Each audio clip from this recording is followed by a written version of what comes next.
ஒரு இந்த இன்ஸ்டாகிராமால ஒரு தலைவலியா இருக்குது. நிறைய நிறைய பெண்கள்லாம் தப்பா நினைக்காதீங்க. ஒரு சில பெண்கள்லாம் வந்து இன்ஸ்டாகிராம்ல ரொம்ப அட்டுழியம் பண்றாங்க. அவங்களுக்காக இந்த பாட்டு நான் எழுதியிருக்கிறேன். இன்னும் ரெக்கார்டிங் கூட பாடாத ஒரு பாட்டு இது. அழுக்கு நட்டிய போட்டுக்குன்னு போடுதுங்க ரீல்ஸ். அந்த ரீல்ஸுக்கு தான் கரம்ப புச்ச மனங்கட்ட ஃபேன்ஸ்.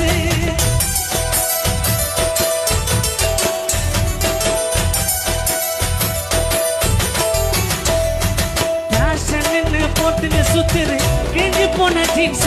அத புருஷக்கார கேட்க வந்தா வைக்குதுங்க ஐசு. மொக்கையான பேரை கூட மாடனத்தான் மாத்திக்குது. 100 லைக் வாங்கி புட்டா ஈரன் போல காட்டிக்குது. போட்டாம ஷாரு காரி துப்பூரு போட்டாம